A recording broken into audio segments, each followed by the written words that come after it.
they be a can say entretre and yadeba na waka asem but nema na waka ne mienu say oba bi se bi na se anana kusa kuma no eso ena the other leg no say insuo etni free eya na omo adwen ye omo say ensuo wo ho a eho ye nsuo a na ama ho bi ebie nti na ma me bi se bisa sansem say insuo free mass Yakopon bo nipa no se wawie na bibia ye eboa ma boka bible e Genesis o o se wawie na se bibia perfect na Yakopon nyansem no ode mass no insuo bi efiri on se mass no ye se self cleansing nti wo de won sa hye hokra wo ti fita kakra ka ho dry anka be de nanka eja memei ama o mani age wo ho se mema no se ho telefone akosu akuma na akosu akuma akosu a enti ye ka se discharges no Yakopon ni ndem nsuo kakra bi a egu ma na eboa ete se wo ye housekeeping job nze ebi a kitchen na efin wo be clean ho to be sweat handy what happens ni say nsuo kakra bi ba a clean ho na sa nsuo fluid free glands bi free inside of vagina and after cervix ni epuna obi ekọ wawude ni mu ankasa we can't say the neck another opening to or cervix womb dankasa na sanso etine fa wase na ahohoro ho na aba ma me wate ase nti sanso na oba bia no nsuo ebegu kakra na emom no ese oba bia hu de normal ene de nye normal de wan na nye normal meba na se na make sanso etine be dead cells won se ni pedue natural phenomenon say bibi bewu na bibi asore on there's death and there's regeneration enti sanso na unipe wo skin cramp ebi wu won say ho na so skin as ebi roro na fofraba sanity sanso na ye sebi wase ho no there's that death enti dead cells ni bi ekwa be fa so a enti imagine senka ensuo ni ho Yakopon ni de ensuo ni ho e be wo wase ka dead cells ni nka be fa hen enti efa sa ensuo ni that vehicle a airtri science airtri efin dead cells ni na free wase ho aba abonten se de bia wodware a obehu se efin aba ho na mamenka bibi ma bebre nim the difference between the vulva and your vagina mame vulva and vagina go for be confuse vulva no ne vagina no mame so baby a ugina ho na bia oba deja de hu abonten no eno ne friend the vulva go for bebre dream say no ne vagina no vagina ne de hu vagina de hu nko aye ano ketekete na ewura mu no nti sa canal na memedi agru mu no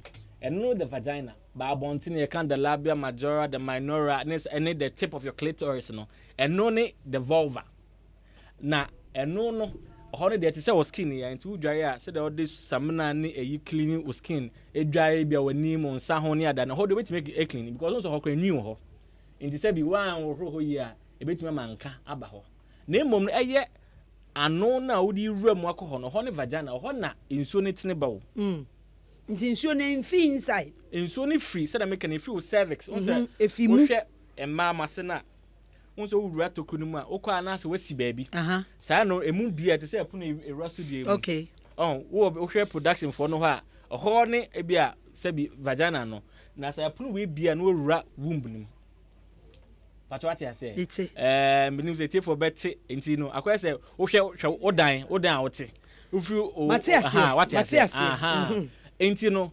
ensuo no dead cells ne se ne me fa sa ensuo kitwa we na epie aba Yakopon nim de ne de wo ase enti wo hwe a na tese wase no eno ankasa wo no ho na doc eno ankasa de ye nimo na etoda obi wo ho a ensuo no se de esi pu ba bebre no asa ho ya ateche wo de agina ho som mamiansa enko ba bia na mensa ka obi a ba man no de no kra sa me kan me start se me di nkomo ya brantie bi atoa me ha me mfa na nimu nkire mo ba me pese ka akum ya gikwaku anum ono ankasa share na experience no ebi ya na ne papa ne de na kose ba ma ya frozen bibinti mitimi family umodi yo nti emfra kwaku manu ya manu kwaku manu ya manu kra me fane yo bema asembe na koto we nti wuti se me di nkomo ya se si e wadwane ato ami yo mame bedase mechia watie phone na enanopay masami de obi bese me nkwa na menim na metse sa wo kam se ma be kan be ne nyina de atu ya hofo ewiase wo obi nim de obi hwe obi daache obi ni de obi bo obi daache me pon adwuma me kofie bi sha baba obi okuta ne bag me ne de din komo in fact na ne twemu kanye de brofo so kanye na so free baby no ho na eba me ne de din komo no se me moa no no nya bebe ode ne ma ede ebesi abrabo na nyina bank na ya bebo ma me ntine wo se me boa no na aja ikofie no komodidi me hwe tv di agora so obema na obehia ye won koma e fese shirema twetwenwom ti e twetwenwom ba no the first nakedness bias in fact minimi dem sent a horse sign what dem sent is sign just wonya nwura hokra first obie so na well mama obie so dia sanka midwane jana now ye den skirt ne pie ye na na sent ne ji ba bia ti bi pie ko bai na mbese me hwa bi pie ko bai na still na no ede na say ene me firi krom na ba osu firi chi na ba ti yen kodware na yen fa bibia anye de emedi agore se ne ye dware we ne ye didi awie dia ye beda na se makeka bibia ma na si after the bath house ye bai no still na I don't know enko me so no sebi obi amatuku amebo me bra me pa yare fa nkofie ana me pa asem fa nkofie nti emu ya de ma me kakra se ya ono so hwe manim din a obusam se ade am chene transam se me ne din komo bi na komo ne bufu kura na onfa nche ba sanka me no na kame ma na ko wuhu na ado no menye me hu na me do no enkomodidie mu no sembe hia no sa me mpena asema mempena asema me ni wie ya kame me kwa me nyane kwa me na dananka ade chena wato aso kwa na ba bi kakpakpakpa madwane aja no nti me ne kasa no mu na mchense onse oba no sent foforo bia on teshe man bu mfu asam sa kan no ono tena ono si dabi am so obo apa wate na ye ne be ye odin se obeka a kire me se wate na imom se ni ana mahu ewiase me ye be ma ne bi afa ma ne bi ya hu bi ate bi ya kan bi ahwa wo mu ba nti sent na ba na nya good sent ma me a e kire se bia because all yare sent na kire se all yare bi wo ho no ma how me ba chese wunya nwura mu kura me nko mu ma me but sent na pie ye ko dwale ba still na ye wo ho ha man bi na besi na ba mu timi nka train gina so ansa mama nko doctor doc mama interesting yes say e mana se no ensuo epu wa ansa mebisa sent ne ho asem no o de epua eno ne ma oba se chinsuo ensunsuren da o de puam ene oba ase a etini nsuo because emme bebre dwen se o de pua na ma ensuo obi eye sa na o de bibia akose se etwi ho nsuo ensuo no ene o de pua eya de kro kire mi ansa ya kosente ne so na mama me se yenuan ma ente bibia ase won se medikan ka se oba bia no nsuo kakra etni efa wase na there's a reason said the baby boa e clean wase ho na ma yare enso nko ho hwe unim se wo oba bia wo yeast e wona se e wo good bacteria or good fungus wona se a eboa ekipi ho se wo hwe studio ha bibia hyehye ne kwan mu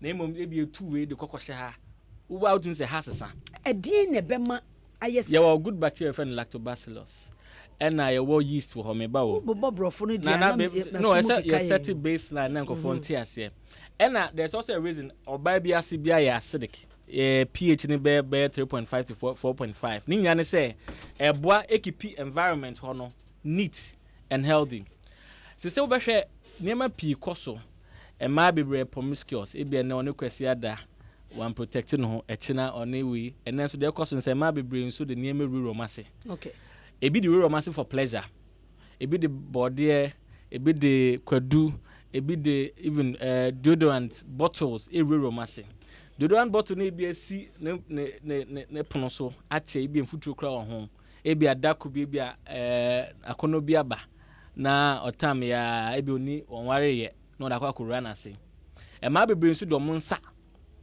ese obehwe na ebi wa hye ma nails bi tintin ebi okọ abontin ebi crampod ne nsa so ne memfin kakra ko hye na se na nam say ebi akono ba na ebi ofili aroused into no not ne nsa akwa wura ho ma bebre nso now omo abuse drugs obehwe na ebi antibiotic mechanism say good bacteria boa keep the vaginal environment unique.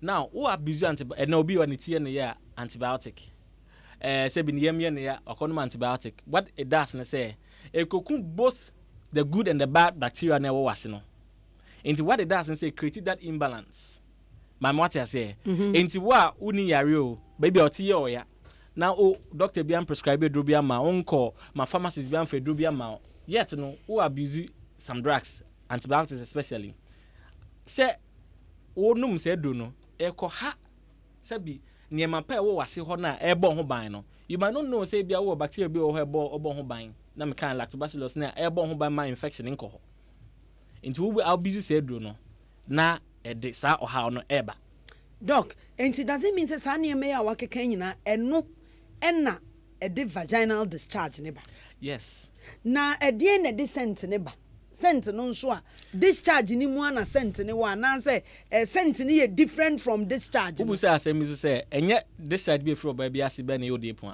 a mi bisa sem de minim yes na me so me ka say ya fa ne say oba bia or white but onye ne crest oba bia or white okay enye no kre unya white a abnormal so call hospital ko hwe ho enti nyo oba bia ni o de pu but white na enye a friend say crown yare enti ese oba bia ekokohwe enti se wo ho ma men mo oba bia hu the normal discharge se dem kan na nsuo kakra bi begu normal ebo ahohoro wase sa nsuo na eba no eni se bro 5 ml teaspoon on teaspoon full enti se nsuo nya se dɔɔso enti wo ho na ebi nsuo efiri wase ba nte se bia ankre baako ana de mfa ne se atre kese no be but se wo ye bra no exactly eso hu se nya normal okay and the normal discharge sometimes clear sometimes bones say be white depending on the time in your cycle say be a do time bones ovulate bones say that time bones say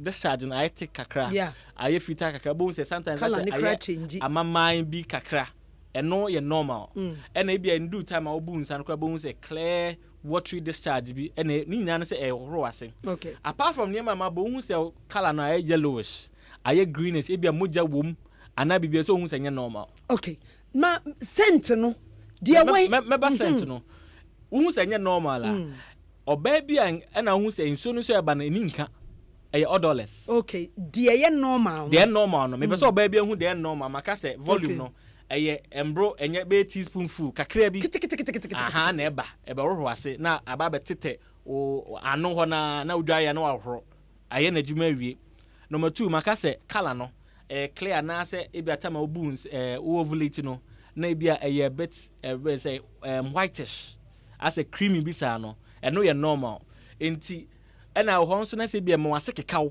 ana nka ifri wase normal discharge no enka nim normal discharge na mo wase kekaw enti say wo ho na oba hu say enka ifri wase ba wase kekaw eso hu say no bibi ato chima wase ho okay what you say intend na de nka ne ba no nti say nka bo wase a na te say bibi nkoyie said a brandy kind of story no say oba no te say onya nko hokra oyi na it happens even your doctor for cry hu obu oba bi oba ba consult room oh da ho na yen hwe na boafa so yes ho nya timi na ji ba bia e serious eno nso ye yini bia yare pa na discharges ne obi a yellowish ebi a greenish just a bia ne de ebi a yeast infection okay ebi a protozoal infection ebi a bacterial infection e mo na kofa yare ba no e dɔɔso enti mema oba bi anka se enso bi gu na white na akoto de pu aduro eno so ka ho na ma bebuba infection atra no ho ache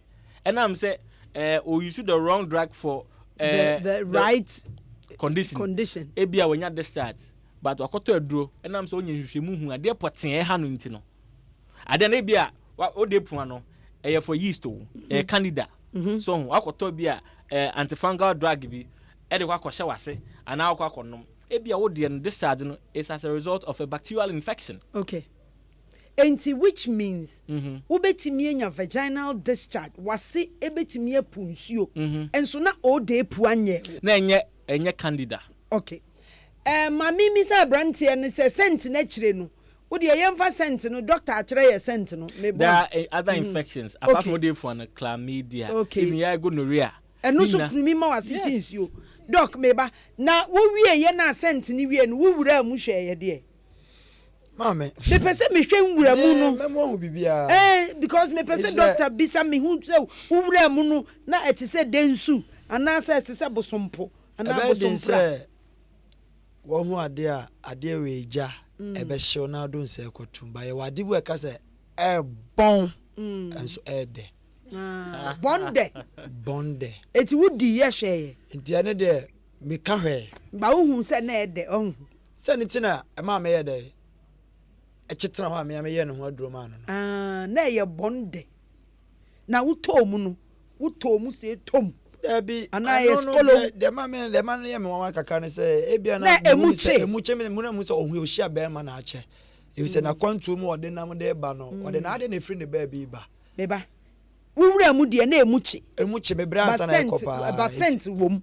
Na wo koye enso na ya twetan. Yes. Ebozembu say ni say na o protect ho de.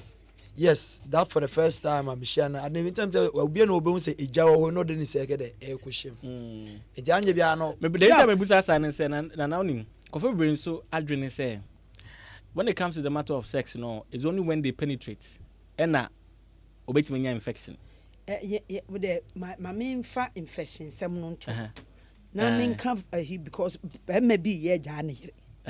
Odepo no on can say odepo no discharge no enti na me bisa on say me bisa questions mienu the entire make say in practice no along the line a member be brave say okay wo hu say bia say the be make na say e bia nka wo ho inso bia etini fi na se na enya papa okay me use condom na emom na bia oni ni di ago no na bia odne teche ma akọ na se eno no ebre foforo but no ye be ma main focusing yes meyi metiefu adwe won se no ebinum adwen ni se ensuo pu oba ase a na se ebie but we de scent wo ho but eche yen hwe de ho na ye hombo no edien na ma oba ase aside ensuo no na ma eho no simi eye hombo na na se ebi mu cry full se obi wo bebre a na se bie e ma na se kwan ye kese ensuo no uchi. I want us to get it clear because eno ni mema bebre problem ene ema no te se de e kan ohun se ensuo no eba na dwen ye ne se mema bi se na se bie enti na ensuo ba na akopa aduro de kose ho se de e betwi ensuo no na eho ache onu se ade ba ko e kan say bebe oba wadu wonyinsen ensuo beba wase okay into that time no say bia waware na onu kunu hie mu a ensuo beba wase no will be much more than the normal discharge eba ebia when you are sexually aroused mami ensuo ba the reason is say unya discharge say the bia lubrication be ko watimi akọ be ma na timi adi agro ebi de dọọso ebi no ehon lubricate a omo wo excess lubricant nti ma ehon no because you know this issue is coming arousal there you will move bebre okay on say sometimes no say even in memacra erection no obi betimi anya erection but not because na drink any act na be kwampa school fees bi asem bi da na dream and even though or ya there no so na drink any ohosa okay and the arousal limit no might not be so high. So now ade way they can na so if be hormones okay and no na ekotwetwene maba and when you are into the act you are sexually stimulated to a point to say as a ho men can saying no the more we sexually excited no sexually stimulated na o discharge more na say no prepare your body and prepare yourself to receive whatever e be raho. So it means a vaginal discharge enye ni nyina na ye negative. Some make the can say baby an insu if you was ba na with the view say e ba be cleanse e be clean wase ho okay na internet say man hu dey normal any dey enye normal okay so hu say insuo na efiri wase ba no ebia enka bom enka wom insuo efiri normal one say bia woni o partner ebia insuo wona se enka nim enkeka no and no ye bia ne why excited to a point to say bia no ho enti ehia say ya ye de bibi be hye ho what did they question akoye den say ya ye person nsuo ni twene ho and also kan ho one of the causes the man be bring infections and say name om do romance no enti kwan men so ne ye be fa so ye be clean na ebi mu a ye de enye scent na enye candida but naturally no ye wo vaginal discharge no say na wo see clean ho say de be ya enkofa or how mreye and no say on say sometimes we oba now ebia you ebia no partner mo pem ho ebia or baby or so ade e ba ne say oba no once your partner identifies what turns you on no okoha you are stimulated you respond to that friend stimulation no until the result ne say you be sexually excited into so no obenya lubrication no. See ebi mu de etene kura te say junso. Eno they would do squirt no another level. Anya no so another level. Eno another level. By me kai o say doctor asre. Em say doctor eno na nani je ho. Yenko. Ma me na say o kan. Me ka hypertension so me BP. Me ka diabetes as diabetes. E ma ye wra ho. Enti no senso ne ba meant for lubrication. Keyword ne say enkekaw enka nim enye ebia yellowish enye greenish ebia enye moja but sometimes no cramp no say your bar no you get that lubrication bebrea there are ways abetimi afa so sometimes you just have because ebasa na emwase kwani bi number 1 say when you are sexually excited oba apart from you na eba na emwase bi because or anticipate say akwa say ujina pono ya no na ubie pono na ma obia bewrem sinipa no so a so we made a uniketo bi what I say and the more stimulation you get no the more a friend is saying discharge in the baba and the more so was no so be with the views of baby receive bb once you are excited sexually you are stimulated sexually you respond your name bebre na koso but say for the purpose of your show no say me and Bobby bia tell me bia but over respond the name be na kekesi ani certain hormones ADA at play just say messages be send e wa dream ade ye dey come on na or respond na bo hu an bia a friend is saying wo nipples e bia gina ho bo say moja aso atene akọ say bi o clitoris nti bibi kakra bi bo say stimulation kwa na ekosoro eno ye normal but say e bia nso ne ba bebre a all you can do probably with me ayeden apepa ho because eno asini bebie ebema nsuo ne betene aba enti no sa na be ma no ebia onye well endowed da okomu a ebia be ne se ebia oba no enye enso na ntesa the depth of the excitement na oba ne komu no ena amana kwa koba sa ena yesi nse nyina so nye pe okay oba bi wo ha sebi oni mema bebie edi nhie mu enso ne vaginal walls no eye tight to the extent to say on member 100 better and yes or very promiscuous and so nothing be sanso na oba bi wo ha onye promiscuous make promiscuous na on member na that rough okay e bi kwa na part number akwa okay. And so say bi na say e bi vaginal walls no enye so tight and no nche say sa oba no say bi oba fun ana say sa oba no onenam e say member nso nche sa de we nso okay ni na gina say bi oba na say the can oba is so excited in the act e bi abema na say bi you've taken your time to know her uni maybe also oba no be excited and the more you're excited and say the mechanic the more oba also will respond by producing more saying lubrication and na say for prepare to receive that penetration mama what yes and don't just oba na say mema mo yes about mistake mema oba bi wo ha ebe na say tight nti o ba we de e na mo ma no kofa niema ko roro ma say mo ma say tight and then so the another condition kwan so ba e de how be brebra ma no so it is number 1 mintu mema no fo mama fa pressure enko ma no so ema omo fa niema nkuro ma say na be ma don't be fooled into thinking say so ba na say tighter e chere say o ye papa so which one is it should be 50-50. The relationship there. Sabi, we didn't nipa no to anamo no. What's the dino? We didn't say do city. Na, mame, na fampa bon so 33. Because nipa no, so na neti ho no. Ori neti ho no so you, so on you. Nyame nkwa na betre. Nyame nkwa na betre.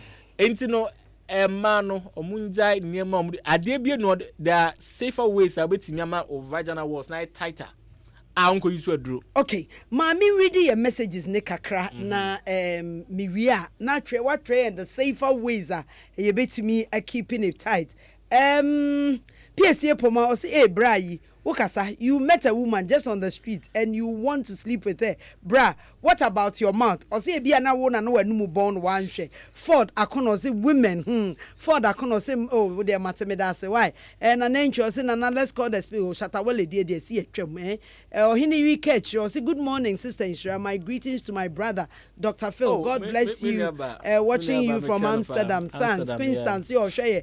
PSA Poma say, well, look, you said it was smelling, but it was tasteful. And yet not more money enti ene won sempa maybe sa doctor naturally ebi o ho a bon na bonda na Ford akona opese ho abrante ene nimpa cho minti menye ne sa why kwabena Kobe Fari or say wonderful doctor, very good with his subject.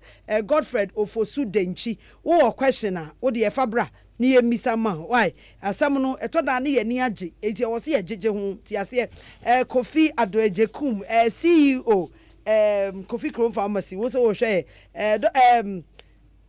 Mr. Jekum wo de have our contribution bra why na my main call doctor ho doc, what is the safest way of bar it was odi cleaning the vagina because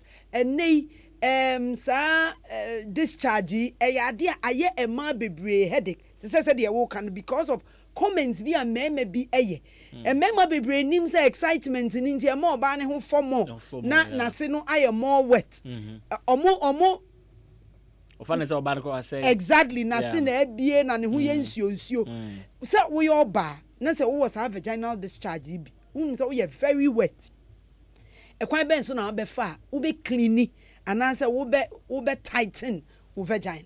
Okay, nti yemfa ma kwa befa so be tighten no vagina no.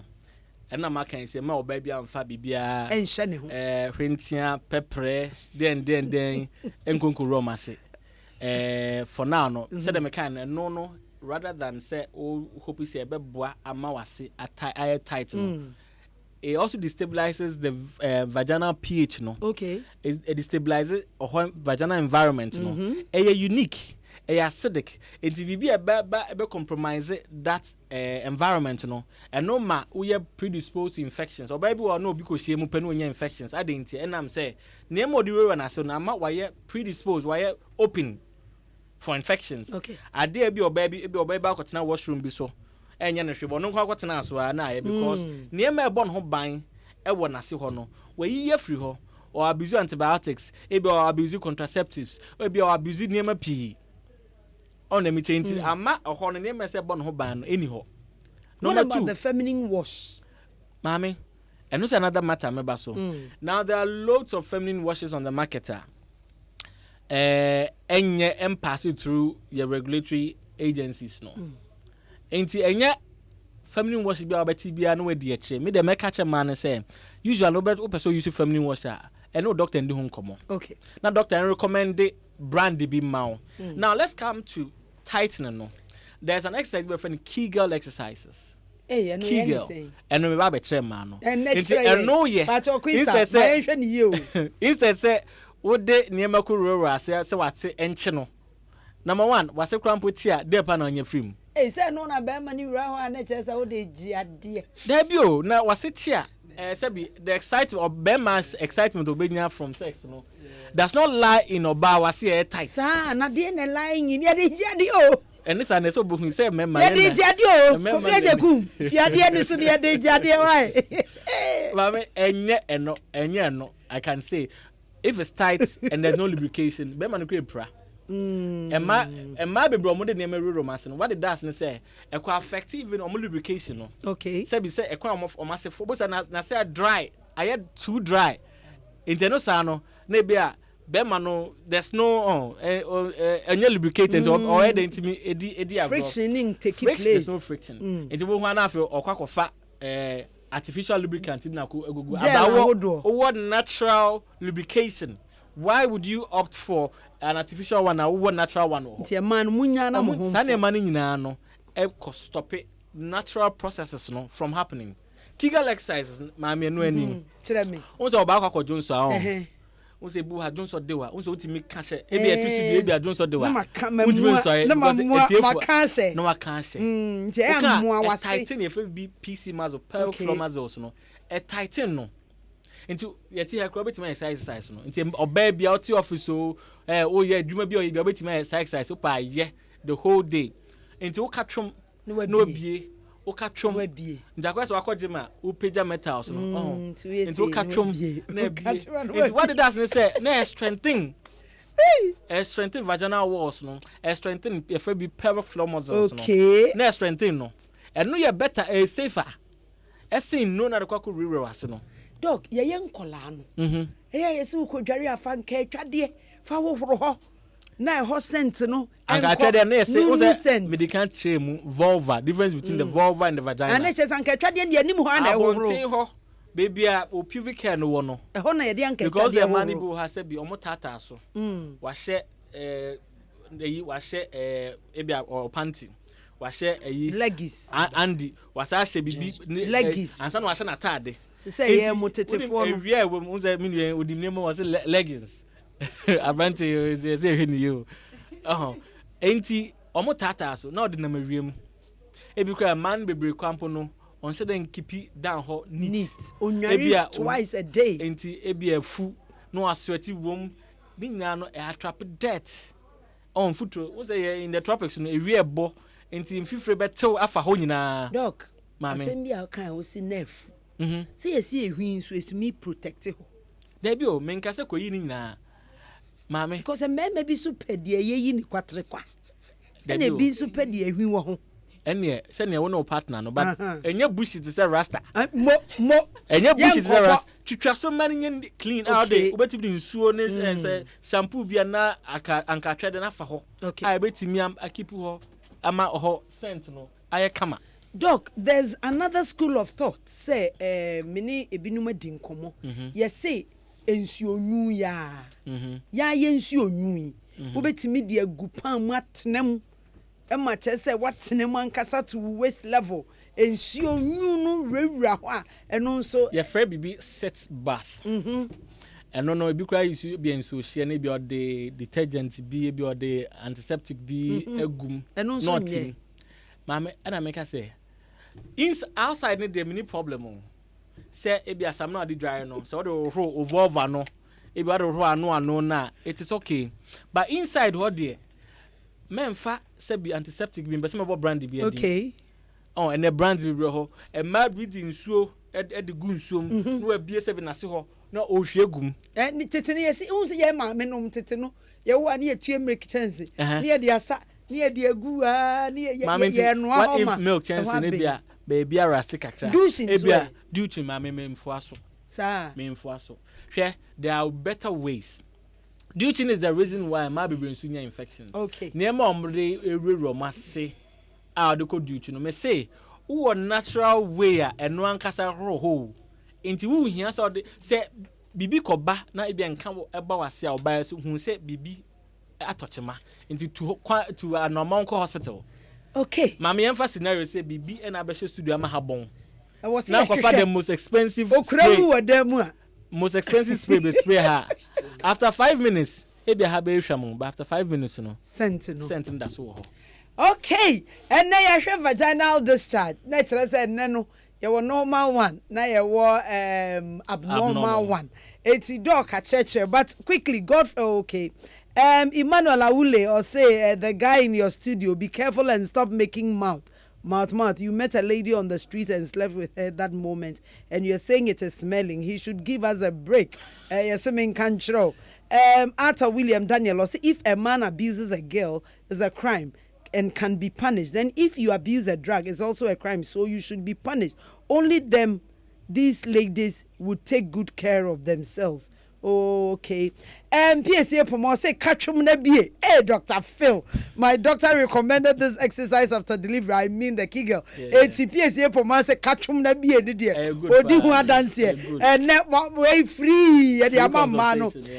Georgina Dapa say mami shall you make me laughing go. Na me nka say say catchum nebie. Catchum nebie. Studio gravity man. Ubeti nya oh doc. Oh doc. Doc oh baby a doc dem yafa. Ye baby ahoma no now a question be a bisa and that ye vaginal discharge. I believe that was your baby a madu duana near my rira yase in the name of say ye ho echi my meme feel Mr. and your hot sheep china na be mani feel you a hono said ye won't kasa will response during sex and when ni geno and a member bearman on so feel it trebien yes sex ne cry ye cry it me catchum sex ne woman ya catchum ne be and no so my mema no e feel it trebien enti 0302 216545 0302216546 oh friend me na do question man no pay G strings omunyai and also etimi predispose to infection meba mema waka ho asem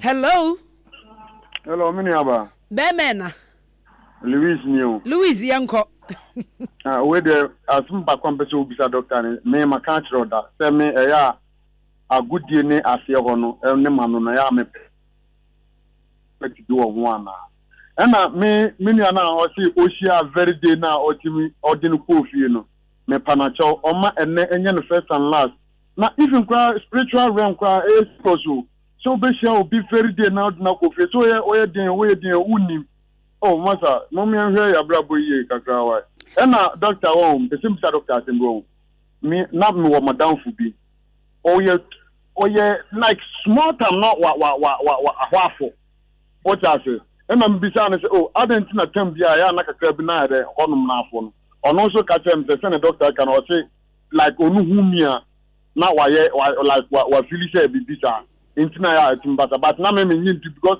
anytime bia na honum afo nti bia bisa doctor ma me say Louise me that say hello 0302216545 0302216546 now the question no contribution hello manye awule oh ya gbe ko mi na kan hey 2010 mpacho hey Jesus Christ of Nazareth me say but only say the same lady no me pe kwan be so ne ko akramo and am ka say oh this is what I've seen mama in can to me say njefu in can ne gbele na no po ne po be mbu no si ha gbele nte si ntum fe chake hey I'm telling you the fact God is my witness che etisaye onu am ni ko akramo mi ko to ni be man to the sense say bia metuma kan sem ni yie no o si me gu ni mat me ni pe wo nti o jaa me enti o de kankan on Pedro o de be ko baby foforo o jaa me ya but mama madam no was studio no guy no ka tell me say on you careful because say who the condom fire and I would say who the raw fire there's different it is I would say who the condom fire but there and the internal can what raw on me can yeah that's oh thing oh not three more na be mi botwe it the doctor say won me dana sepa because at a chair no a very good man for the wom me the kwa chair no then I say Miss me that say hello 0302 hello good morning medofupa udini yanko me person me bisa sendi okay me partner me no wo anytime during sex and often it happens once in a while. You said me back climax, me wetipa and on tiasie. And obisa say I dating na me it's as if or experiences that with any other woman. He said me. And obisa me say I dating na me who ba me really me discharges ano. Not minimum reason, but I couldn't tell him. It's in the so I'll find out from doctors or nurses. Now, what reason here then? Not meaning say when I'm excited and I'm happy with you, that's when I discharge more. me say many, and I love him too. Me don't point, if I'm closer to him, even me call him temple or not, me no pet me who for. If you didn't come out, me say I'm already wet. Please don't go there. You. But if I say I'm she said nothing changes. But on TSS house discharges are. Okay, Doctor Beyiwano. Hello. Yeah. Hello. Hello. Good morning. Good morning. Pacho Yentio. Pacho Benson. Pacho Yentio. I see a doctor in my car. I feel like I'm going to be better than anything. When the money is one, yeah, I'm going to take it for them. The bring what you want. The better Mr. Doctor, I can't look at her. Mana, what I want is one now. I have to sign. The doctor said, I'm fine now. Okay, Doctor Beyiwano, yeah, that's say hello. Hello. Good morning. Morning. Pacho Yentio. Pacho. One says, we are seno assay. First, nanka bema bihu obano, and ye common, and as oba bihu bema and ye common, bedisiano colano, ubon say, uni a crano, maybe our cofa papa mua, inti, and son obenya ware no, nana see a bui, she knew her or obey, intino, and also no kunya bema and swa. Na bema na bi wana ne bema nsuswa na akoye program ti na bi mu abon se na wo di bibi ahihye won ase nti sa de ende entumi njaida. Okay, yeah, that's it. Yeah, for your last caller. Hello. Hello. We are your last caller. Yentio. You mama, yeah, that's my Yeah, Yenko. I can say, Doctor, Mamma Basso, papa. Upon you tell the beer maniaci. Listen the beer maniaci, oh, to a church, I dare man call Timaka. Number them without a cafe. Now, a mana almost ewano, and also no, I don't know if you a person here. Okay, Doctor Beyiwano, Yentimin for phobia bium. We are your last caller. Okay. Isaac Suman Kofi say, hey doctor, this is your open and close anywhere, dear. Now wow, that's a good one there for the women watching live from Athens. Doc, Mommy. My uncle and Sembisane so me per se unya bre. We have about 7 minutes. Okay. Entino utimi tobo now. Obi say ono or pelican pa. Entino what is the effect? Said yeah can asim be ye and the same person see or will be na se phone tentem especially o si obani nyahu na chese onyanye action kra na chese atinsuo enti obisa and unze lady bi so can say ohia ne partner obe climax ya na ne ho afo pa be ma na ntiase or feel said there's a problem. Me pesa o gibre na o chretre mema na se na ema no so o na finally your last question here omo clit no wano obi bisa say say omo no e no muta enya sa vaginal discharge ne pa what I say yetimi ye operation ana okay questions no dos nti na yimamba ko ba ko yenko effect of licking yenko licking the act of licking me generally oral sex Ana mekase say if a strictly monogamous relationship ebia oba bema munkwa bema no enko bebia oba no enko bebia na partners no eno na ma mo that sexual gratification na means ano okay na mosa nipa mienu no routinely mo call for checkup okay means ano because when it comes to sexual gratification obi ane ne de ma mu nim say maybe wo ha omunya sexual gratification and not orgasm with normal penetration. Yeah. So, yeah. Because of the nature of the anatomy of a organ, no. And one is a partner, you need to know your partner and what excites nipacrono. Then you seek to do it for that person. The matter of licking, what happens is ne akwesi eshia ama or na no akobonase. Akwesi akoshia abna or na no akobonase. Okay, so ne akoshia ekwia or na akobonase. Now, what is happening is that there are a lot of men in this country. Or more infections, or more gonorrhea, or more even oral thrush, candida. And ma'am, why take can was me? Because on not taffy masses now. Now, no.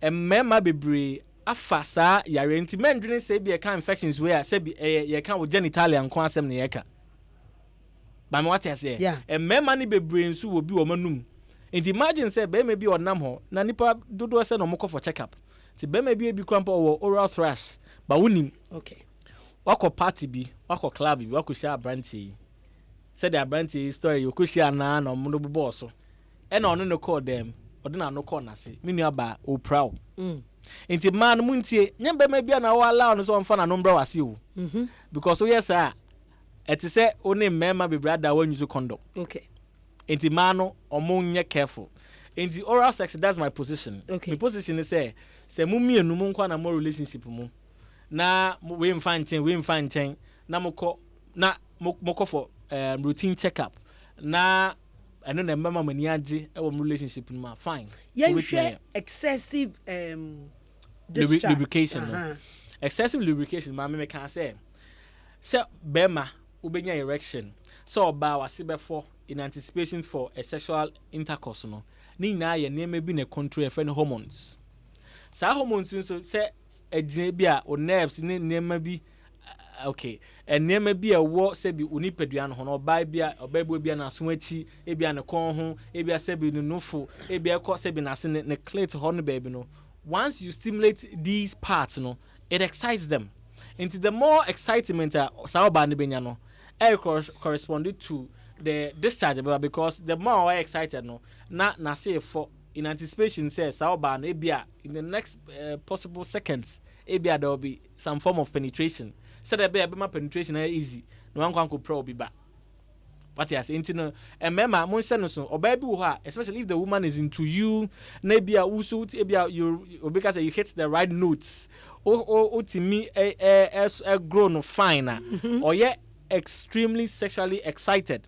Into that response no be result in say or yet lubricated. Into no normal no interest obano I say. And no interest obana say but when as obana say bia and they check Kegel exercises no. Obana channel na onyana emana se no enye se ohun so oba no de name rew na se opese ebi o se kodwo ebi a wade no ebi a size no kwadako e se pet time no be che size no mema bebre so e do maduna ko si size so eh mema bebre o maduna ko si size so ene man si so last week you can once yeah it was a great program enlargement enti mema no hu omonfa ruler no omonfa rule no mon kwanko measure wo de ne normal men ha ho oba ne mpewa ja ne mane nko na oba bi obeka se size nti no who say the aba ne se man no omonante before obehia no odi bi on member be 20 de yirima enti no and was the woman na duruma we dey tree dey say kusia right enti no eba sa na afi oni se bia na nyankopon aboa na wanya no kunu na for the compare na no de no na say net e ba we dey as yi nti me anu so mun hye no so no mun ja nantanante no doc mami sumative obi si onimo ba bi o the pad hye na 247 nti e hoche tetene yesi ye nananom omomo amonsa ne se de mframa mfa ho nti you think say rather no eso hia man mframa be fa ho instead yes it's na eka say a man na omo nse cotton panties na wo ka e string G-string wo say G-string wo say man no hwe ma and wo so hwe man na e free say bi omo anal orifice no omo to kwan no e ko say bi omo ase ho no e short enti say wo string na e bia wo nante e bia say bi wo so no nyankopon aboa wo e bia e to kaka enti wo ko no na e twenfa oto ko ase mind you certain harmful microbes are to no e ko wase ho the infection beba okay into wo koba no na transfer harmful microbes bi enema betimi ade yare aba efi wo to kwan no akowase eno one na mamefa wenzu ntwam so e bia during foreplay with sex maybe our partner would nsa ko rase bo to kwan no na wasa da ba be wura wase eno so wo ha and dem nyama mkan I'm kai. And they don't kai. It's in your manners, Munson and so. And something Bimusuwa in the act of sex, no, or prefer anal sex. No, we are Safa Braha, and also no, and yet. A man also share no so. It is our partner there to say, or a rough rider. Or explore be ampacho proud. Ma harmful microbes here, what say Botoquano, ye cat, your body, a nipaduano, baby a sebi, a fee, a pa, a yotoquano. Memo be fat, sebi ne bema be routo. Memo a mamuntin ye, memma bema be fat ne bema and go routo. No, we on some farm shower was it. Me pacho and we error, great error. Who proud home. Therefore, we infections. I won't name the inter infections. No, a man in Sheni, and I know Sani a TSC, and then man knows a man now more or Mushiamuno. And we in same pen there. That for Naka, and no dear make cassetia. Intimink. They be a coming yes and but Mecca. Oh, yeah, Becca. Yamintia Becca. Every coming Minya tax by but and no me yam found. The bang. A memano Bema. A ding. Den kwa nti mema mesre munjai ene HIV ati say na no free sade no ya ye be dos in na free nti menu aba so utie yemfa nsuo se wo ho na wase enka ba ho wase kekaw odun so ate ya wo ebi hu se ase muja spotting every wase a hu se nya normal to an amanko hospital se hu se nsuo bi nsu free wase a eno nya dronom eno nya se odi ni meweru ase ko hospital nhwehwemu be koso doctor ne ko nim de no obe nhwehwemu obe hu se bia ewe ana we wagina so ama wadro e man munja adro nom munja antibiotics no na ukoto antibiotic e ma bi ton robi e se topaye e no wonom a e ma ho ye de e no bre foforo eniema ye di e ma mema no ate de no ye be ka ho se ha mo na mo na mo ha mema ni mienu nyina doc ye be ka ho se na ne krakra ye nua be ma Mame. And me gidi se wasua bibi. For wa two futu sem tiawa ema ye tiefo. Dem so me kakaka na se wia so bia ne ba bi obehia no dofo. Obaya o me kan ya me. Ene wa wa no. Me ne net sa besi sa me. Why are there? But wasa yare no. Me kache na ogitum no ana ye call hospital. Okay. Why are there? Nti wo call ene ye se de ne ha no. Unti minka de me fa ntudwa. Nti wasa ne yare. Yes yare ni bia we se me ne net besi ne. Okay. Se me ana me no brofo kakra. Okay. O Togolese. Me kromuni. Unti mi menchino ye kwantoni ntina me fa ne se e bo no bi se meso hwe ebon ni na de sempi ba. Ana de ba ko so meka ne se ye mema no be sremo. Okọ na enye ebon wa kan wanu tum. Okay. O ka che na ne bufuo na okọ a madema ne nko. Ba de be ya pa ne se wa nka nkyere na mana na ne ho so. No okọ no wasa point ne se oba na okọ no. Say ni say. Me da say. So me da say mama. Enti ha ene ye di ye nkomo twetwe ni besi ene me ne Dr. Philmon Mensah Filton Medical Center. Ewo Kisiman ai ena ene me na twetwe nkomo no unse nkomo no ayode ene de medi jaw sa wo ye oba ne se katwem na kabie we ha ho we ye ne katwem no amia ho ase wumia wafuru no kabie no agya wafuru no katwem no abie no amia saa ye se ebe ye tight na wani age mo follow ye wo Facebook nyina me da obi bia se enkanka me dofo pa Kofi Adoejekum. See you. Congratulations. Wasan winning another award. Nyami enshraw. So wo gibre na bribia wo follow me. What in someone ye che bedin komo. Na me de na se kesi ama Dr. Phil me production team. Yeah, isa Queen Star any